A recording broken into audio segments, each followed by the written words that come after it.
Hello, my name is Renee Carterell, and I am president of Minnesota Now, the National Organization for Women. As a candidate who ran for Minnesota House of Representatives twice, I understand the amount of work which goes into running a campaign. Thank you for taking on the role and for stepping up to keep our democracy strong. Minnesota Now is a nonpartisan organization. We believe in taking intersectional grassroots action which promotes feminist ideas and fights for the rights of all people. We welcome all candidates to apply for endorsement, regardless of the position you are running for. This video will review our values and positions. You should use it as a guide to determine if you are a good candidate for endorsement. At the end of the video, I will briefly review our endorsement process.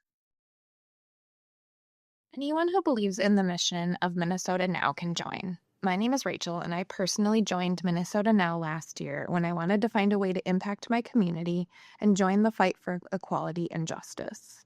As someone fairly new to activism, I have found the wisdom and knowledge of the core leadership and fellow members extremely helpful, and I was encouraged to jump in right away with their support. So, who is Minnesota Now? Minnesota Now was established as a part of the National Organization for Women, which was founded in 1966. Our core purpose is to take action through intersectional activism in our communities to promote feminist ideals, lead societal change, eliminate discrimination, and achieve and protect the equal rights of all people. Minnesota Now is a multi-issue grassroots organization that has been fighting for equality and justice since its inception in 1971. Fighting for gender equity means embracing an intersectional focus. We fight to protect the rights of all women by exploring how racial justice, LGBTQIA rights, and economic justice intersect, and how women from marginalized groups are impacted by inequities and violence.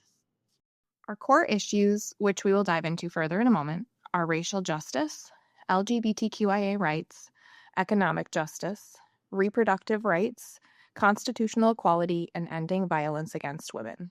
And now we will give you a more detailed look at our 6 core issues, beginning with racial justice. What racial disparities exist in the state of Minnesota? Here are a few examples. Black, Latinx, Indigenous, and Pacific Islander students are 3 to 6 times more likely than white students to attend a high-poverty K-12 school where students are more likely to be taught by out-of-field teachers. Black, Indigenous, and Latinx adults report higher discrimination in Minnesota than the national average. It ranges from 15 to 30 points higher, depending upon whether it's job-related, housing-related, or police-related.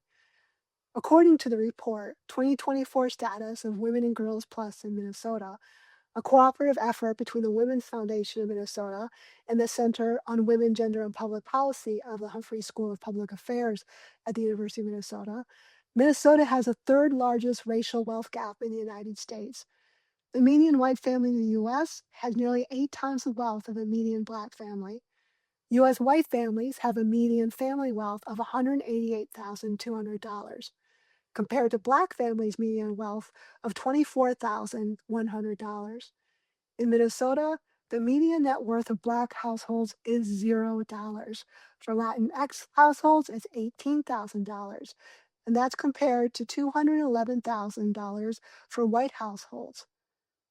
Regarding immigration, it's a fact that 70% of all individuals being held by immigration have no criminal background. Since 2001, immigration has been housed in Homeland Security, which views all immigrants as potential terrorists.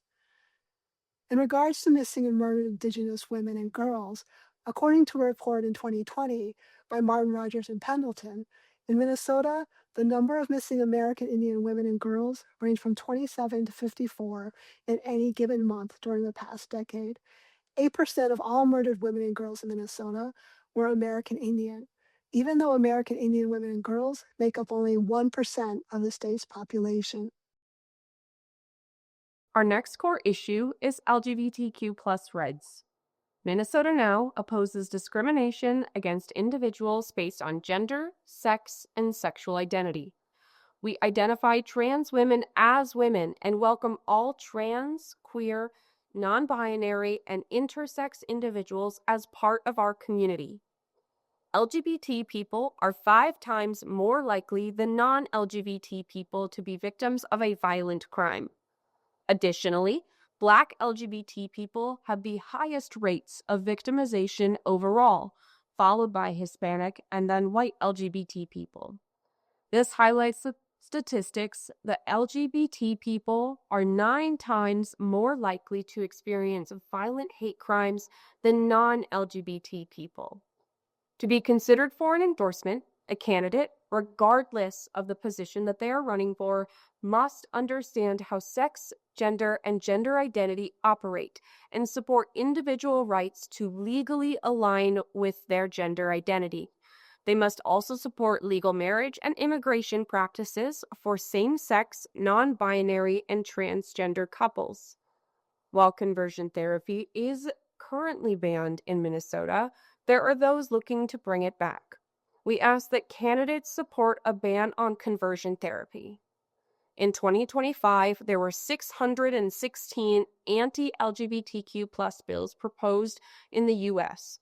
More specifically, 19 of these bills are in Minnesota. Candidates must support an end to discrimination based on gender identity in all public institutions. And these are just some of the reasons that Minnesota Now opposes discrimination against individuals based on gender, sex, and sexual identity. My name is Beth Anderson, and I want to speak with you about economic justice. You already know why this is a priority issue for Minnesota Now. Everything is easier if you have money. Think about the woman in an abusive relationship. If she has her own means of support, it's easier to leave that relationship. Or the woman who needs an abortion. If you have money, you will likely find a safe provider and have access to that health care. Situations like these happen every day, and our economic policies can either hinder or contribute to economic justice for women. Women in our country are paid less than men, both within a profession and across job categories. 83 cents on the dollar in 2026, and even less for women of color. For example, women with college degrees are earning on average $34,000 a year less than their white male counterparts. Another example, jobs primarily held by women, such as teacher or social worker, pay less than jobs traditionally held by men, such as engineer or scientist. In Minnesota, childcare costs more than in-state college tuition. The deck is stacked against women's economic independence at all levels. There have been some improvements in Minnesota. In 1982, we passed a pay equity law for government employees. Minnesota recently passed a free school lunch program that will have economic benefits for children and families. And in 2026, Minnesota is implementing a paid family leave law. But so much more needs to be done. Keeping women in low-paying jobs, penalizing them for having children, and making them dependent on a partner or loved one limits their opportunity to participate in government. It limits their opportunity to participate in social good, and it limits their opportunity to make choices. Economic policies such as affirmative action, equal pay laws, and child care support can reduce the barriers to economic security for women and their children. For all these reasons, one of Minnesota Now's 6 core issues is economic justice. My name is Marilyn Augst.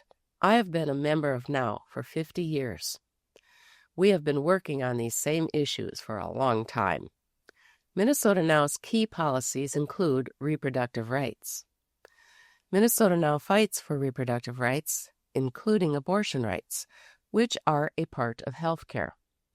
Government should have no role in people's health care decisions.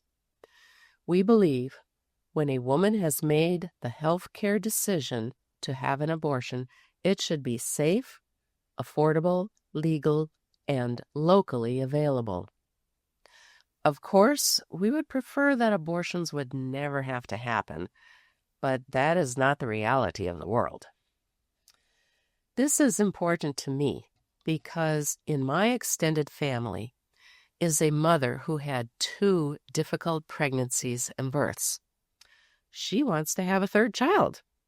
If she has complications in pregnancy that require termination, I hope that the doctors will not be afraid to do what needs to be done medically. But with the current threat of legal action against doctors, I worry about her medical safety. So many things can go wrong during a pregnancy. Sometimes the best course of action is to terminate the pregnancy and save the health of that woman or girl. Women still die in childbirth in this country. The risk of death associated with childbirth is 14 times higher than with abortion. Legal induced abortion is much, much safer than childbirth. A very safe method of abortion is medication abortion. This is self-managed in the first trimester with abortion pills, which have a long track record of effectiveness and safety. As of 2020, medication abortions accounted for over half of all abortions in the U.S. Another aspect of reproductive rights that Minnesota Now supports is access to contraception, which allows women to plan their pregnancies. We are very concerned with the recent closings of Planned Parenthoods around the country. The government's plan to defund Planned Parenthood will actually cost the government $130 million more than it saves, according to the Congressional Budget Office. These defunding cuts will affect people who live in areas without access to other health care clinics or to medical services such as cancer screenings, contraception, and STI testing and treatment. Another position that Minnesota Now supports is comprehensive, age-appropriate sex education in the schools, such as teaching about the difference between good touch and bad touch. The goal of abstinence-only programs is to persuade teenagers to delay sexual intercourse. However, research has consistently found that those programs fail at that goal, and instead, comprehensive sex education actually results in that goal. For all these reasons, reproductive rights is one of Minnesota Now's 6 core issues. This is Gordy Gustafson, longtime Minnesota Now member. Minnesota Now, since our founding, has supported ratification of the Equal Rights Amendment. This goal is the unfinished business of the women's liberation movement of the 1960s and 70s. We have expanded the goal to include a state version of the Equal Rights Amendment that is more expansive and inclusive than the 1970s federal ERA. The proposed state version of the ERA needs the updated language because Minnesota's current constitution does not have an equal protection clause like the U.S. Constitution's 14th Amendment. And in Minnesota, we want explicit language that invidious discrimination will not be tolerated. And we support 2 UN conventions that require the U.S. Senate to ratify. We know that the abuses women face in our society would only see real change when women are treated as equal in the foundational documents at the state, national, and international levels. Violence, unequal opportunities, and lack of personal autonomy happen because of unequal status in society. I know what it is like to be discriminated against because of one's gender. In high school, I was shocked that there was a varsity badminton team for girls, but not for boys. I filed a Title IX discrimination complaint with the Department of Education, which went nowhere because in 1997, the federal government only looked at the total number of girls and boys participating in sports within a school and made sure that the participation rates were proportional. Having different types of sports for girls and boys was and is still legal. This is wrong. Girls and women's football should be available at all schools that offer boys and men's football. The same principle of equality should be true for softball, baseball, volleyball, wrestling, gymnastics, field hockey, and badminton. Our state, nation, and the world will be a better place faster when all people are free to make decisions about their own lives that are not limited by stereotypes and arbitrary discriminatory policies. The next core issue that we want to highlight is freedom from violence. MN Now fights to end violence against all people. As human beings, we all deserve freedom from violence. But violent crime is all too real for too many people. In particular, statistically speaking, women and individuals from marginalized groups are especially vulnerable to instances of domestic abuse, sexual assaults, sex trafficking, street harassment, and stalking. Husbands are much more likely to commit violence against their wives than vice versa. In the United States, while 6% of men say that they worry frequently or occasionally about being sexually assaulted, 37% of women do. Up to 1/3 of women in the United States experience rape or sexual assault at least once in their lives. 99% of sex trafficking victims are women or girls. Regarding street harassment, heterosexual people can go about their lives without fearing that they will be verbally harassed or physically attacked because of their sexuality, as in contrast with marginalized LGBTQIA+ individuals.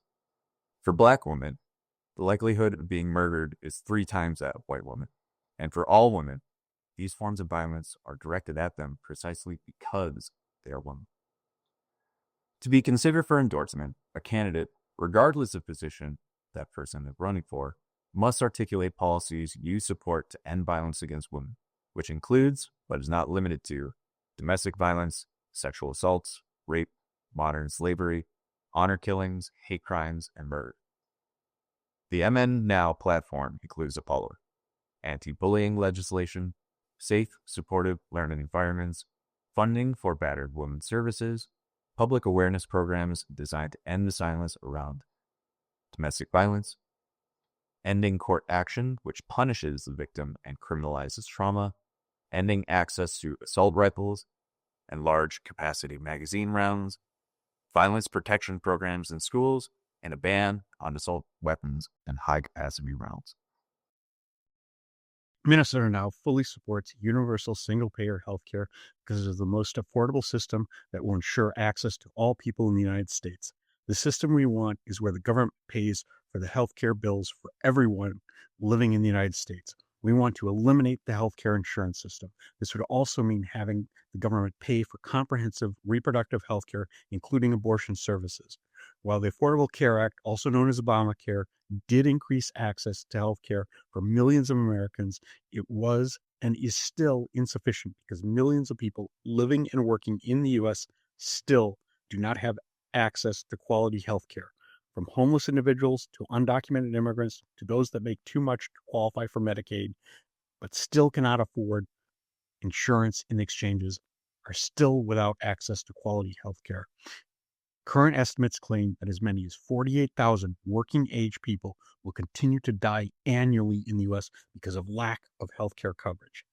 And as we just saw with the end of the 2025 legislative session, undocumented immigrants were officially barred from Minnesota Care because that was the price of DFL leadership compromising with extreme conservatives that control the Minnesota State House to pass a budget.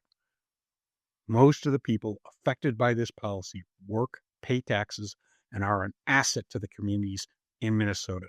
This policy is cruel and will cause real harm to too many Minnesotans. My mom is a retired registered nurse with a master's degree in public health. Part of her career was working at the Cedar Riverside People Center in Minneapolis. This healthcare facility was established as a free clinic in the 1970s, but changed to a sliding scale payment system to help accommodate the poorest members of our community gain some access to healthcare. My mom had to work long hours for people who were barely making it out a living. She was treating people with infections that were made worse because they waited longer to seek medical attention because they were afraid of the cost of the medical care. Her experience informed me that access to high quality healthcare should be seen as a basic human right, and no one in the richest nation on earth should ever put off seeking care out of fear of the cost. Minnesota Now strongly supports environmental equity where policies at the local, state, and national level encourage investing in a green economy. These policies promote resource efficiency and cost savings by reducing waste, reusing materials, and optimizing resource utilization.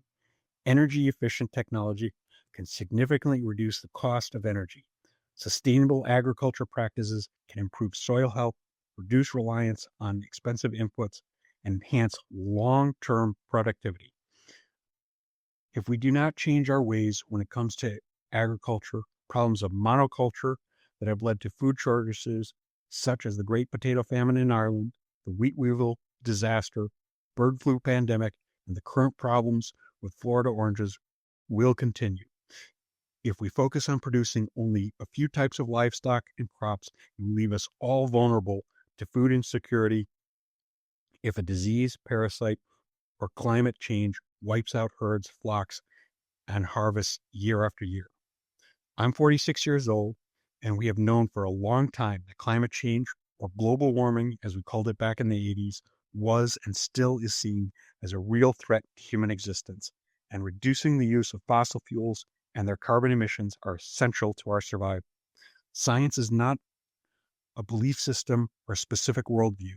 It is a process by which humans understand the world and the universe through the gathering and testing of evidence. The overwhelming scientific evidence is clear that climate change is happening and human activity is the primary driving force behind the current climate crisis. In my lifetime, Minnesota, we frequently have more days in the summer with triple-digit heat, and in the winter, we frequently having fewer days below zero. When I was a kid, there were rarely any days above freezing in January in St. Paul, Minnesota. Now we have some days in January that are above 40 degrees. While individuals doing their own part with recycling and the choices with regard to everyday purchases are necessary, they are insufficient for dealing with the crisis we face. Government policy is required to ensure that future generations can thrive. Minnesota Now endorsement process is now open. If you are a Minnesota Now endorsed candidate from a previous election cycle and your positions have not changed, you can contact PAC at mnnow.org to ask to be re-endorsed. If you are a candidate who has not been endorsed by Minnesota Now, you can access our questionnaire at minnesotanow.org. We review questionnaires at least once a month and use an A through F rating system, which is outlined on our website. As we review questionnaires, we sometimes reach out to candidates for clarification on their positions before we assign a rating. Once we have made a final decision, we will communicate with the candidate by email, and the candidate's endorsement rating will be posted on our website. Minnesota Now reserves the right to endorse multiple candidates in the same race. Thank you for watching our video. If you have questions at any time, please reach out to prez@mnnow.org. We look forward to working with you.